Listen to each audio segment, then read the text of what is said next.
We're here today to talk about enjoying your fitness. I thought we were talking about why we train. Well, that's why we train. We Okay. enjoy fitness. So, Okay. the topic for today is So it's us discussing why we individually train. We're trying to motivate people. it's Oh. why you should enjoy your fitness Oh, okay. and why you should enjoy training. I'm excited. Yeah.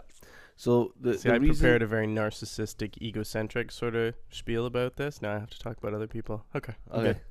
So the reason Let me we just- prepared this topic is because with the Open, we've noticed a couple of trends happening. We've noticed that one of the trends where people just enjoy and love competing and having a good time and enjoying it, and then another trend where people are just taking it way too serious to the point where, like, bro, you're not making regionals. What's the problem? People are getting down on themselves. People are getting angry at themselves, and also I've also seen trends with athletes throughout the year where they try to go on all these programs and go so hard, which is a great thing, but it's to the point where, like, they're just dreading going to the gym, dreading training, because they have that goal, and I don't think that's right. I mean, if your goal is to be as fit as possible, then you should really enjoy your training. If your goal is to make it to regionals, you should still enjoy your training, unless you're top 10 in your region and you have to, like, make several sacrifices to remain or to really hit that top 10 year in, year out. You have to be having fun. I think regardless of what your goal is, I shouldn't say regardless, the majority of people who, whether or not they're going to, or the majority of people who are going to qualify for regionals, right? Chances are they absolutely love doing this. They love coming to the gym and doing 3 or 4 workouts a day. Yep. And I think instilling that on our members, right, is something that we need to focus on. Not so much on, sets and reps and, how hard did you go and making sure you do the workout 4 or 5 times, unless you really like the workout, in which case go have fun. Yeah. But yeah, I think some people can take it a bit too seriously and get way too upset with the workouts. We witnessed this on the weekend. One of our friends get rather upset about how he did on a workout, and Yeah. he obliterated my score. I'd say he did awesome. He did pretty good. I think he did great. I think. But I mean, getting down on yourself about it, I don't think that's gonna help in the long run, right? That doing stuff like that is only gonna make you not like CrossFit, or Yeah. Some people, it motivates them to come back and train harder. But if you're upset after every workout because you didn't do as well as you thought you should have done, right? Yeah. I don't think that doesn't make it fun. Last year during the Open, I to try and lighten the mood after the first workout. Did I tell you about this? Yeah. My donut wad? You abused your body. I did a little bit. It was good. I have it on video. I should bring it out somewhere. So last year, 14.1, because everyone was all antsy about it and nervous and bent out of shape. Mm-hmm. So I decided to do it, but between each round, I had a donut. So I do snatches, double unders, and then I ate a donut. I think I did almost 4 rounds. Nice. And then I opened a beer. It was good. That was the most fun I'd had in an open workout. Yeah. And part of it was, just to try to get people to lighten their mood, but it was fun. I had a great time doing it. Yeah, man. Like with with training, I was on a program before, and it was a great program, and I was on it for about 7 months, because I'm a big believer, if you're on a program, don't skip and hop around. Stick to the program God. for a while.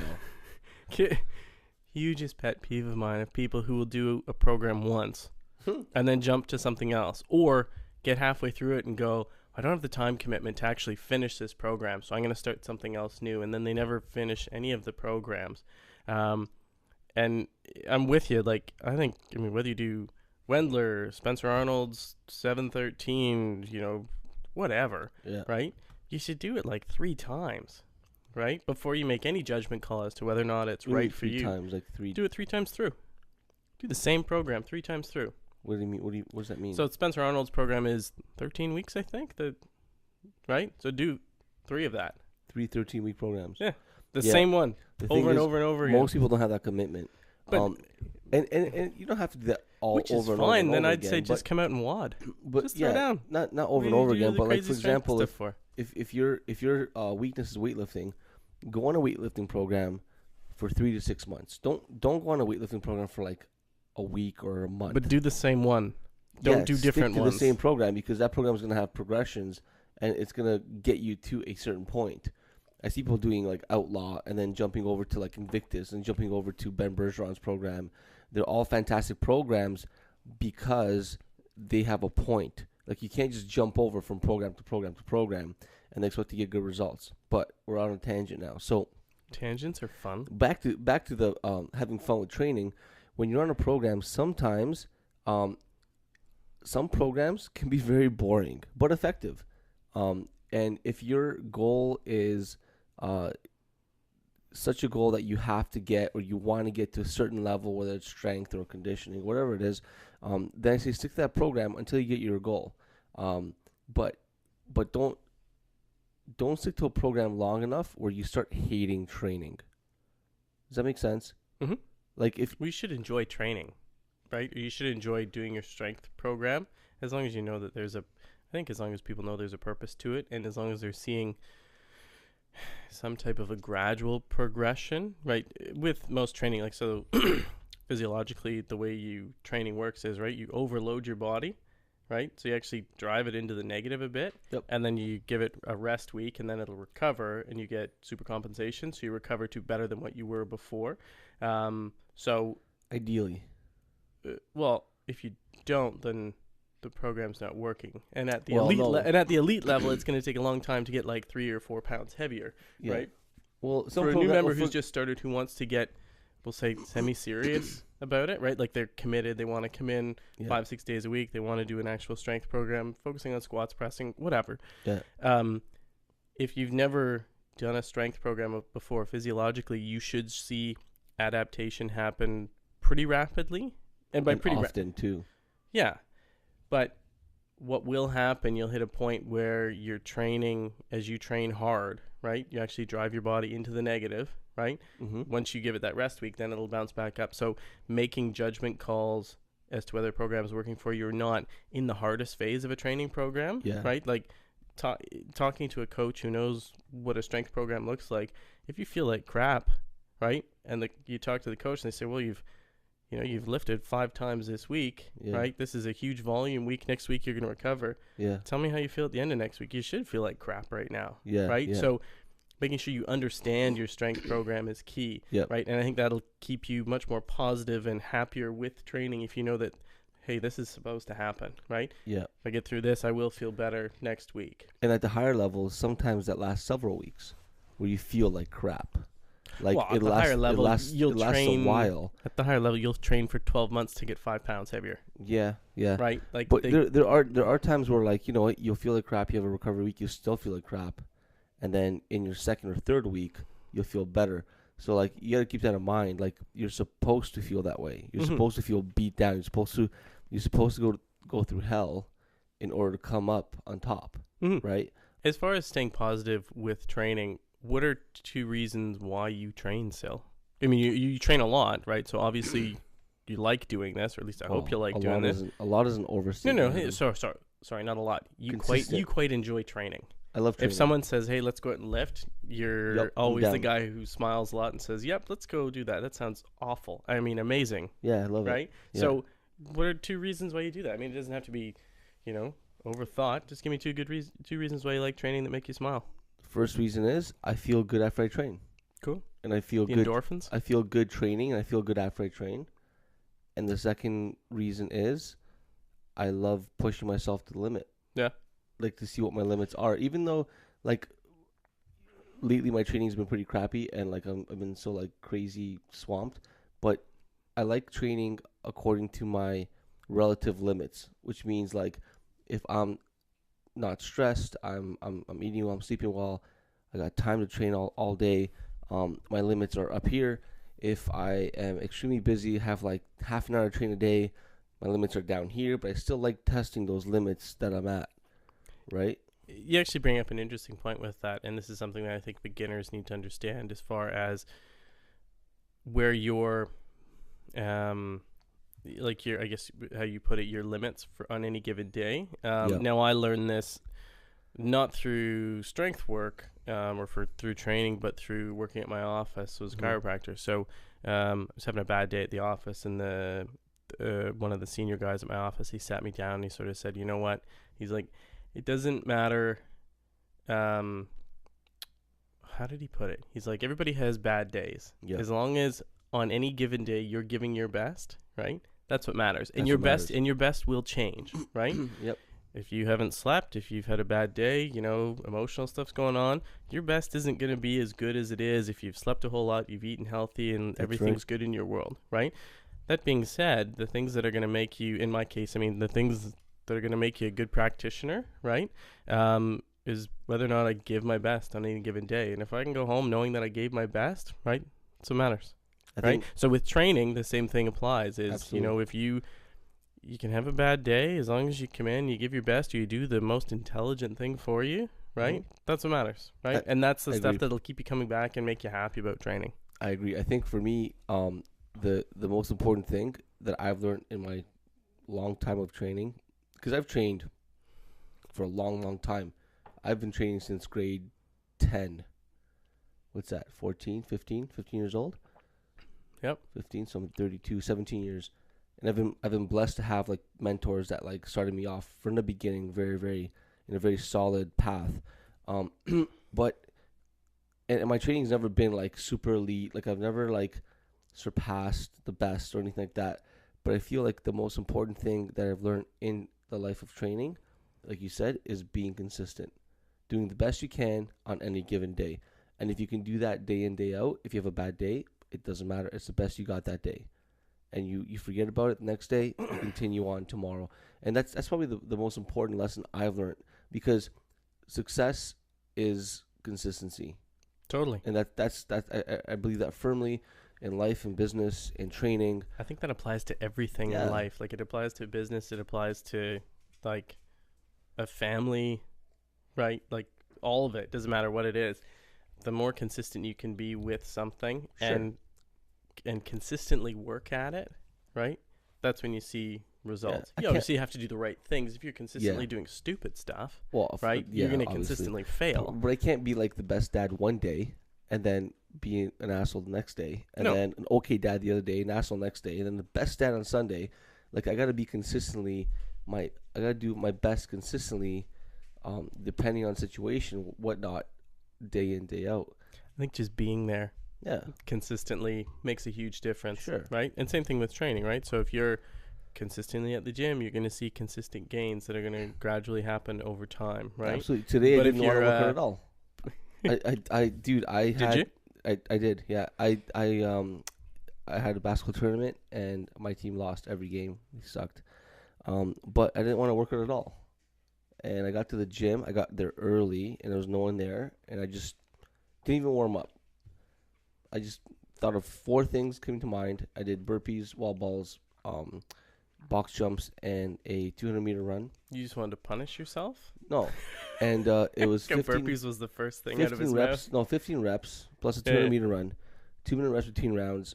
I'm like, I'm going to do 3 rounds. I'm going to go all out. And every round's going to be a little different. I'm going to swap the order. And it wasn't like a bad, it was a burner, but it wasn't like crazy. But I still made myself kind of work out, some lifting after. And I did not want to work out like at all. But I was at the gym because I had to open up the open gym. So I was there early. Yeah. And because I was there, I worked out. If I wasn't there, guaranteed today I would have not done anything. Now, were you happy that you worked out? Are Absolutely. you in a better mood now? Yeah, I was happy. Okay, I was just checking. It But was feeling like, great. you know, these are things that new members or people who are new to CrossFit, to exercising, want to hear. You know, you get through that first 10 minutes when you don't want to be there. Yeah, And by the time you've gotten into it, you know, you've actually had a good time at the gym. of course. Um, And that's what works. I tell my people, like, you don't have to do anything. All you have to do is walk through these doors 3 to 4 times a week. That's all you have to do. If you walk through these doors, you'll inevitably get it done. because of community. That's the big thing that I think. Because you're an asshole if you don't work out and everybody else is working out. Well, yeah. It's Yeah. true. You have 10, 12 people working out hard and you have one person doing nothing. Hanging How are they out, going to feel? Probably weird. unless they're drinking beer. Right. they'd feel probably even more weird.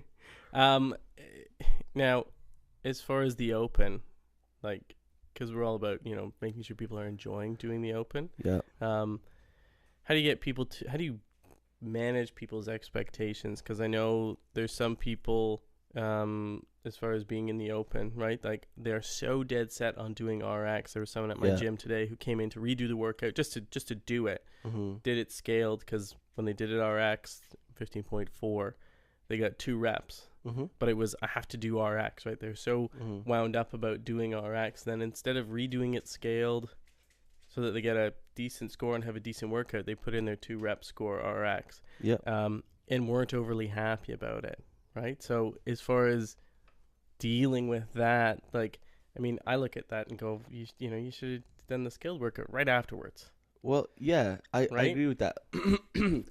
I'm just curious how you manage that at your gym. Here's how I manage it at my gym, and I might be a bit of an asshole, but I guess that's why people love me. But in all honesty, today at the basketball game, I had a mom say, it's not fair. That kid's big. This big kid. He's like 6'4". He's dunking. He's 13 years old. He's ranked in Canada. He's an amazing basketball player. Sure. Just like wrecking everybody. His team sucked, but this guy was a beast. So he just wrecked everybody, right? Moms are like, it's not fair. My kid shouldn't be playing with him. I'm like, whoa. And I said to my own parent, like the moms on my team, I'm like, maybe your kids are not basketball players. They're hockey players. Yeah. And this guy is a basketball player. You put him on the ice, he's not going to do very well. So the thing that pisses me off the most in our society is people thinking that they're entitled and they deserve and they're better than they are. Well, you know what? Work for it. Earn it. Don't be a little bitch and cry about like, oh, I can't do a muscle up. Guess what? If you can't do a muscle up, you're not an RX athlete.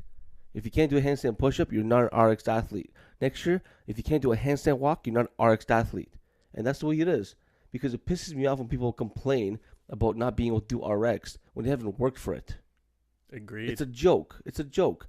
And if the person thinks he's RX'd and he gets a shitty score, then guess what? That's how RX'd you are. Right? And if you want to get a good workout, do the scaled, because that's what the scaled's for. But don't complain to me about like getting a shitty score. Builds fundamental movements, I think, is the part with the scale. Right? And which I tell is good, people, and it should make you feel good about yourself. If you get 1 rep in RX, that's probably going to be a PR. And, sure. And log that rep in and be happy about it. Yeah. If you're not happy about it, lose weight or get stronger. That's what I tell my athletes. And if they don't like it, then get the hell out of my gym. Get the hell out of my gym, because you don't belong in my community. Straight up. Sorry. I'm not that heavy-handed. I was a little bit passionate there. I got a little carried away. But I'm very passionate about people doing and being so our why for my gym is we exist to help people be the best version of themselves. Oh, I like that. And when they can we get that on a t-shirt?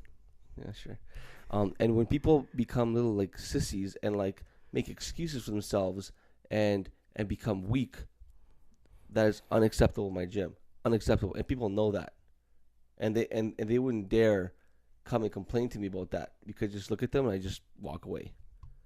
Okay? That's bullshit. So if you're not the best version of yourself at my gym, then you're not working hard enough, or we're failing you. All right? So that's why Took ownership of it. I like that. We don't let people complain, because they have no right to complain. Fair enough. Yeah. Yeah. Okay. What else was I going to ask you? Now, do you guys do any like community building stuff for the Open? Do you have like Thursdays or Friday nights everyone gets together, does the WOD together kind of thing? Because I find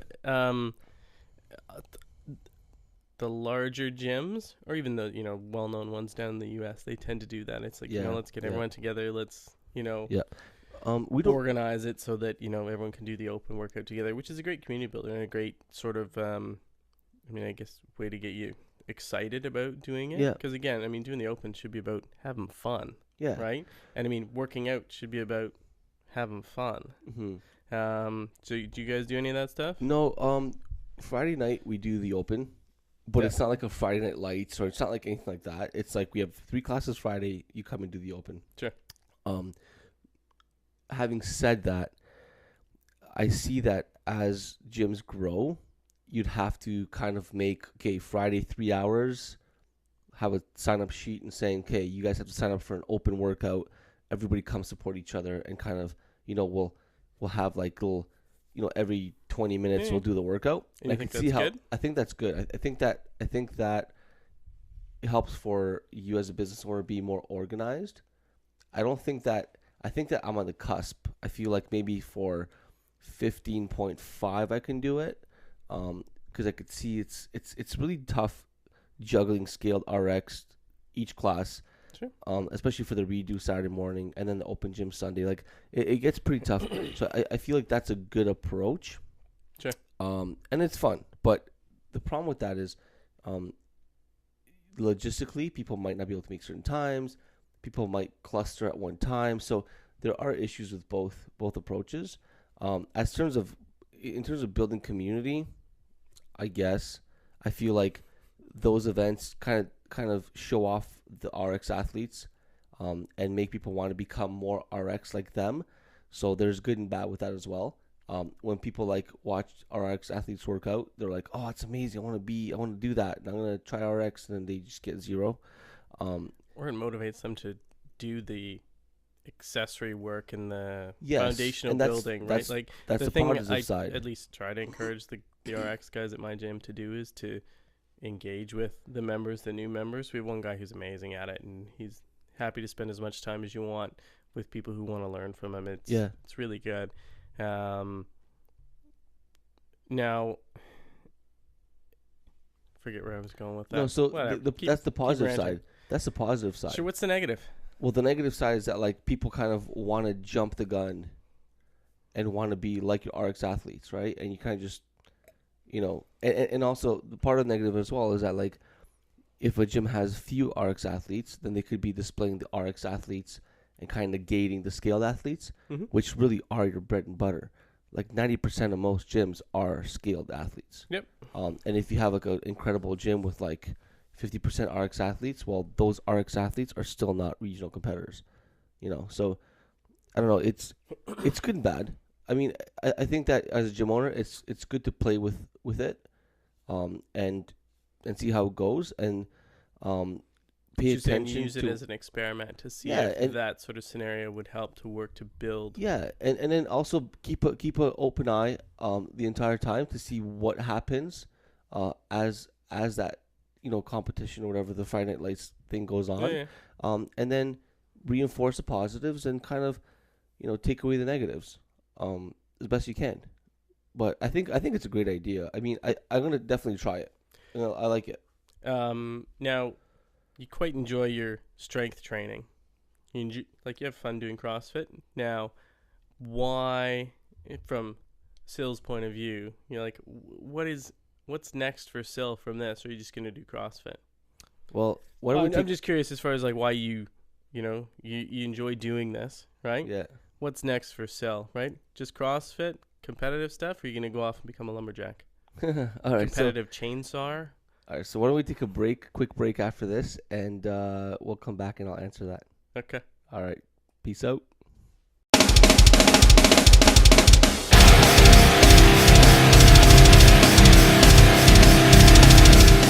And we're back. That That worked was- well. That was actually a break. When I usually say we're back, we don't actually take a break. But that was a long break. Johnny had to Need to charge the camera. yeah, had to charge the camera. Yeah. Good job, Johnny. So So we're talking about donuts. no, we're talking about where. So I next. wanted to know. So Sil loves training. Sil enjoys doing CrossFit, but you've done a bunch of stuff in the past. I want to know: is CrossFit it? Are you using CrossFit as a stepping stone? Are you like, what's the progression for Sil? Like, if you do quite enjoy this. I want to know what's next. So I do like training, but I feel like CrossFit has introduced me to a lot of cool things. And I'm probably never going to stop doing CrossFit. Now, am I going to be a competitive CrossFitter? Never. Absolutely not. Hang on, you competed last summer. No, a competitive In box CrossFitter. battles. Yeah, but that's not competitive. I'm just like okay. It was fun. It's a little competition. Keep him It's second, fun. big deal. But like no, like I'm gonna be okay. I'm not gonna quit So CrossFit. you're almost awesome. Almost awesome at CrossFit. I don't think I'm ever gonna really excel extremely well at CrossFit. Maybe when I'm 40. But my big passion right now is weightlifting. And my goal is within a year and a half's time, I want to qualify for Canadian Nationals. And I'm working with a coach. I'm trying to get back to working with him in a couple of weeks.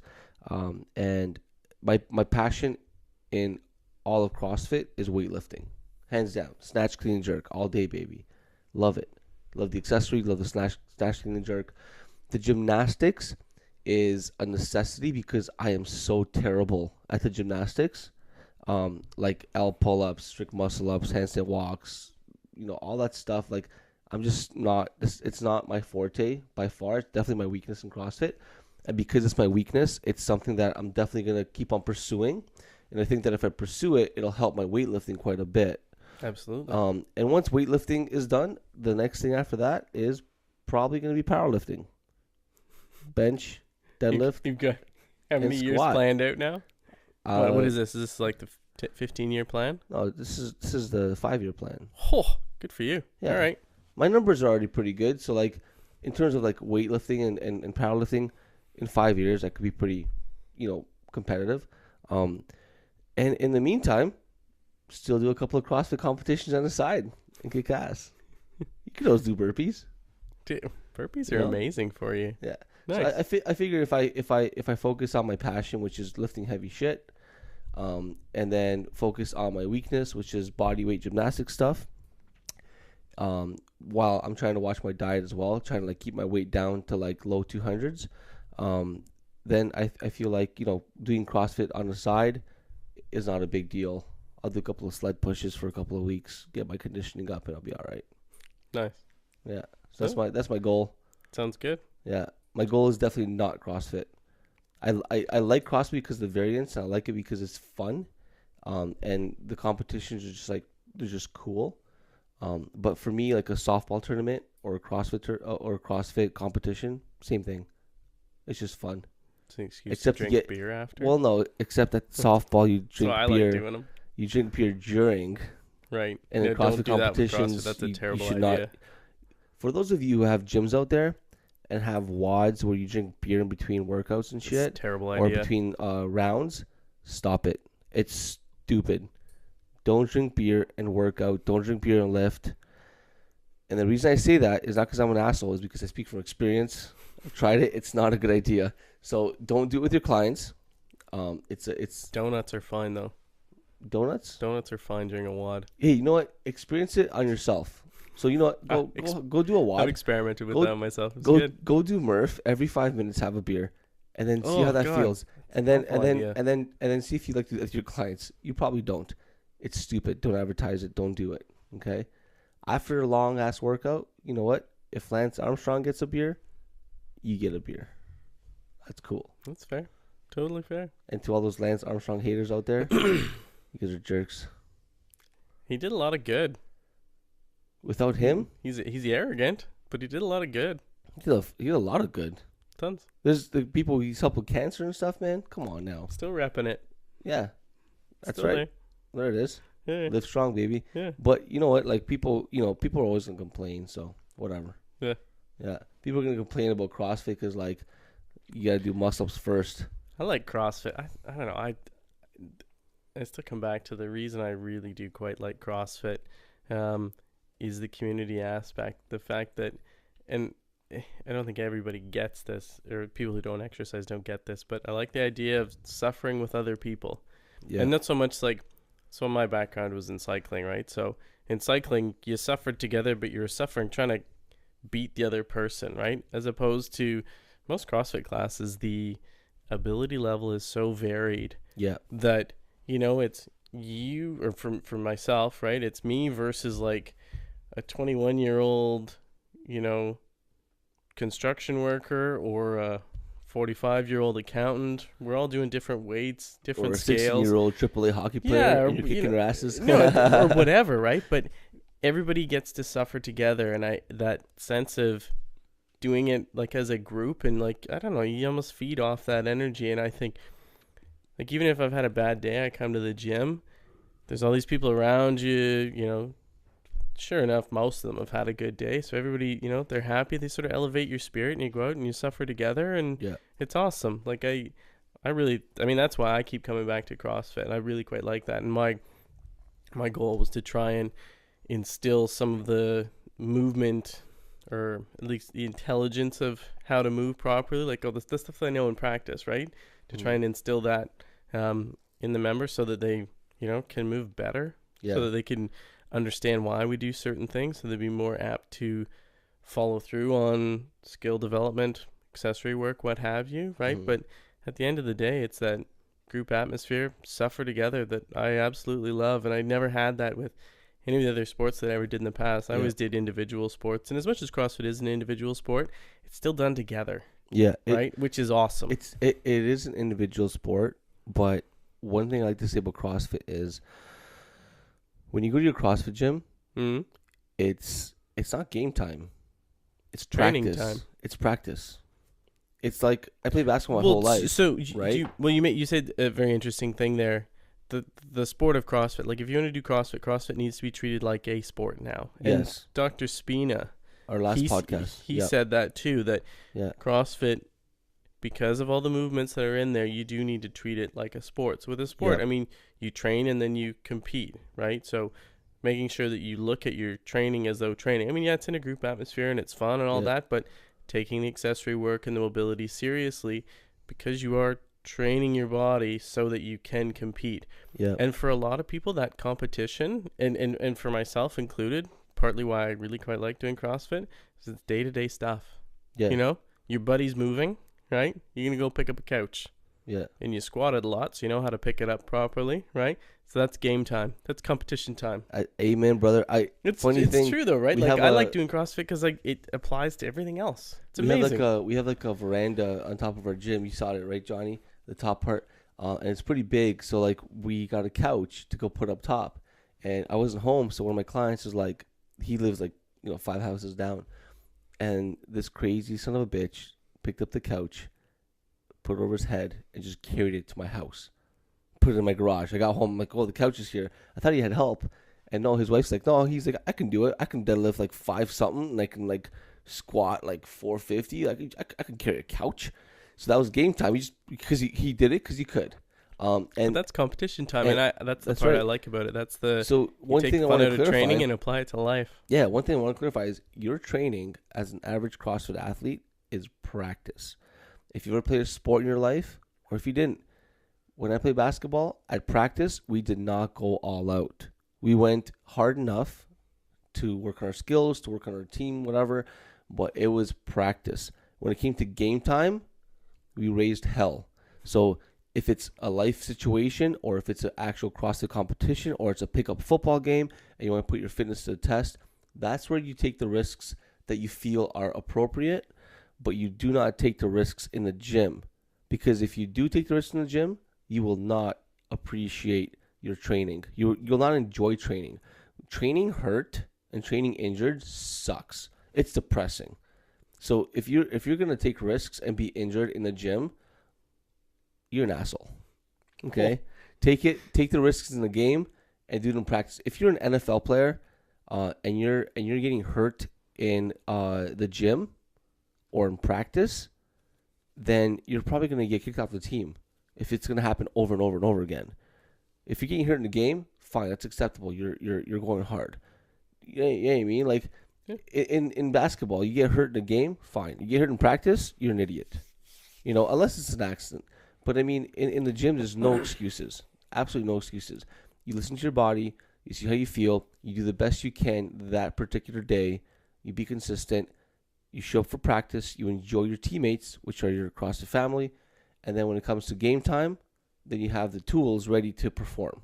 Well, I think this comes back to what I had said the last time about asking the coaches or mentors or whomever who are there about what the stimulus should be. So, and you're very right about every workout. You know, when you go to the gym and you do CrossFit, it's not balls to the wall every time, because there's certain workouts where really you're supposed to just go slow and easy and just do strength stuff and take appropriate rest in between. And then other times where it's a short Metcon where the goal is to go all out, go balls to the wall. Yeah. And doing that, the difference in training, that's what's going to make you a good athlete, right? Yeah. But not every day is And max effort. and knowing what is what as well. And understanding it, right? Part of it is educating yourself on what are we doing, or why are we doing certain things with CrossFit, or not just CrossFit, but like any specific workout, right?